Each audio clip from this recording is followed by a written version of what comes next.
Student कैसे हैं? अच्छे हैं? हम भी यहाँ पर बहुत अच्छे हैं।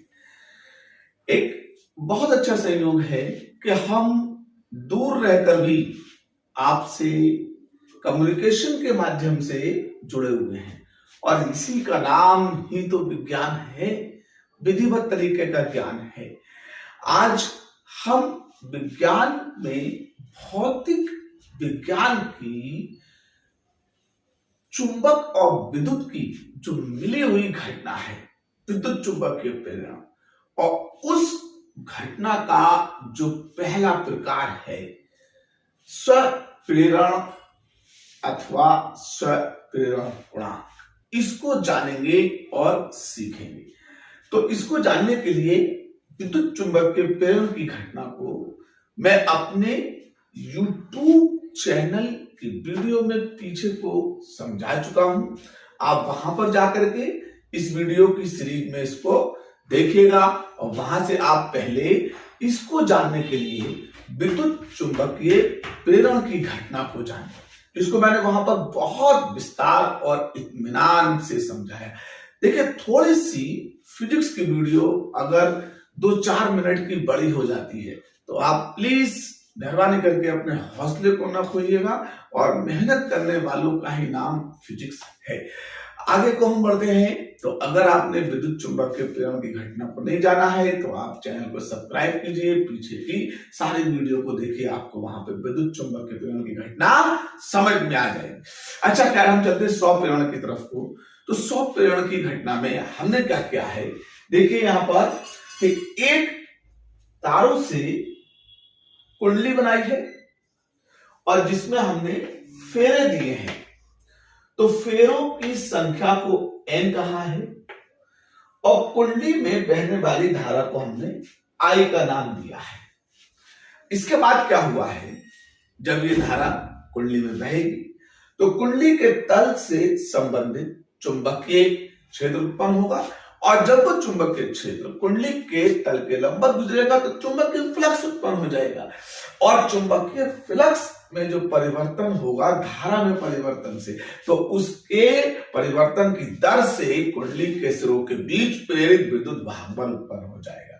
तब विद्युत चुंबकीय प्रेरण की इस घटना को स्वप्रेरण की घटना कहते हैं। तो स्वप्रेरण की घटना की परिभाषा इतना मायने नहीं रखती है जितना कि स्वप्रेरण गुणांक अथवा स्वप्रेरक मायने रख रहा है।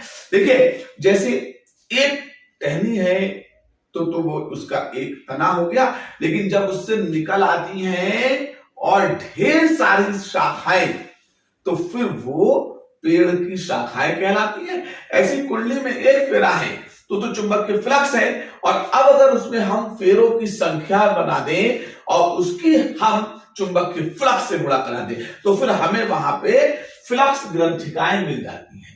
तो चुंबकीय फ्लक्स और चुंबकीय फ्लक्स ग्रंथिकाओं में सिर्फ इतना फर्क होता है कि चुंबकीय फ्लक्स में हम एक फेरा लेते हैं और चुंबकीय फ्लक्स ग्रंथिकाओं में हम जितने फेरे होते हैं वो सारे के सारे फेरे चुंबकीय फ्लक्स के मल्टीपल में लेते हैं। आगे बढ़ते हैं।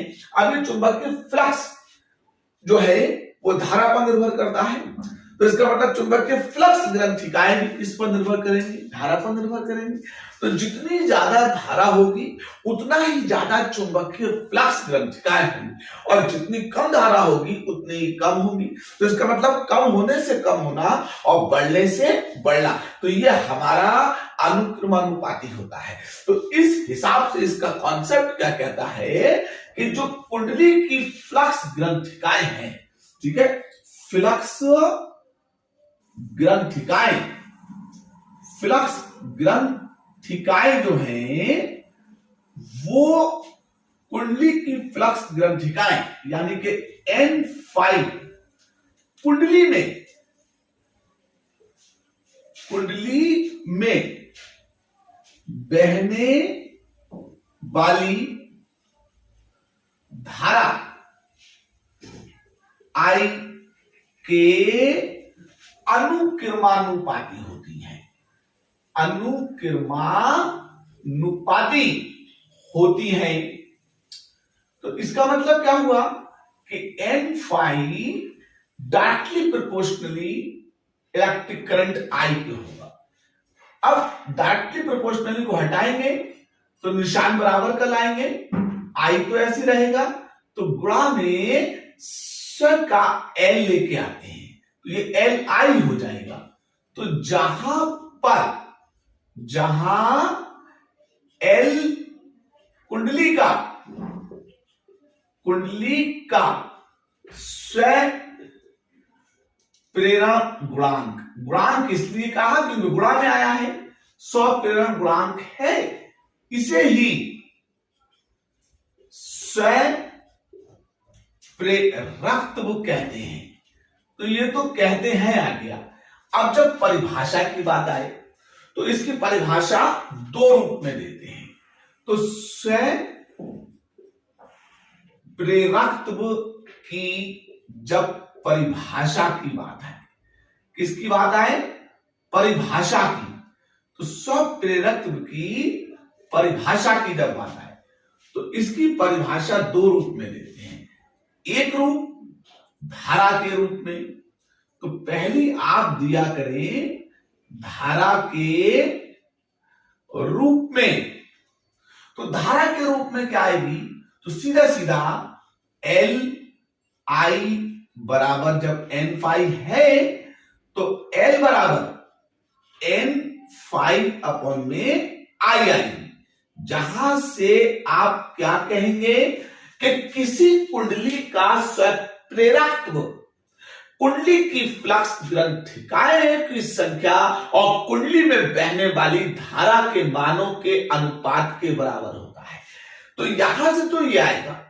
और अब मात्रा किसका, क्योंकि हेनरी होता है तो आप हेनरी लिख देंगे। लेकिन जब दूसरी परिभाषा आए प्रेरित विद्युत वाहक बल के रूप में, विद्युत वाहक बल के जब रूप में आए तो इसके रूप में आने के लिए आपको फैराडे के नियम का सहारा लेना पड़ेगा। तो फैराडे के अनुसार आप बात को लिखेंगे, फैराडे के अनुसार। तो फैराडे के अनुसार जब आप लिखेंगे तो E बराबर एन डी फाई अपॉन में डी टी। अब माइनस की बात आई, अब एन अंदर लेके जाइए तो माइनस का डी ऐसे ही एन डी के अंदर पहुंचाए एन फाई के साथ में अपॉन में डी टी।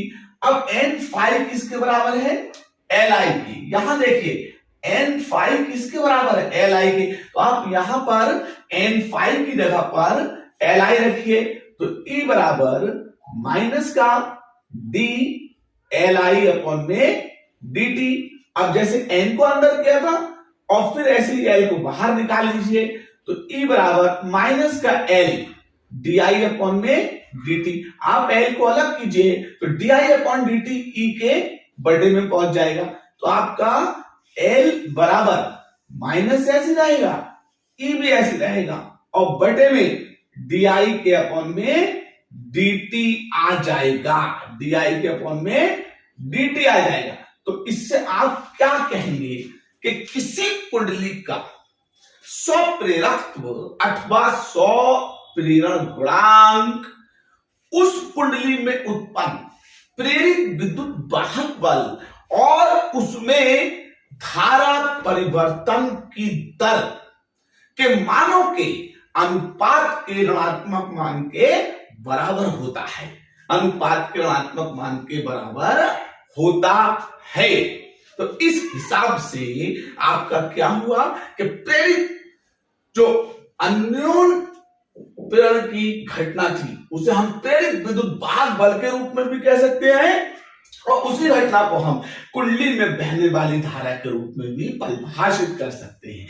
तो आपसे परीक्षा में ये नहीं कहा जाएगा कि आप इसे किस रूप में परिभाषित कीजिए, आप स्वतंत्र हैं और इसके लिए आप अपनी स्वतंत्रता को अपना बंधन ना बनाएं, अपनी ठीक है मजबूरी ना बनाएं, स्वतंत्र है। जिस तरीके से परिभाषा पूछी जाए उस तरीके से आप उसका जवाब दे दीजिएगा। तो आप पहले तो इतना याद रखिए कि कुंडली की फ्लक्स ग्रंथिकाएं जो होती हैं वो कुंडली में बहने वाली धारा के अनुक्रमानुपाती होती हैं अनुक्रमानुपाती के निशान को हटाएंगे तो वहां पर जो धारा के साथ गुणा में आएगा, वो जिस घटना में आया है वो घटना स्वप्रेरण की है, इसलिए वो गुणांक स्वप्रेरण गुणांक कहलाएगा। और जब स्वप्रेरण गुणांक आपके सामने निकल कर आ जाए तो फिर अब इसको सिर्फ और सिर्फ हमें परिभाषित करना ही काम रह गया था। तो अब परिभाषित करने के इसके हमारे पास क्या रूप है?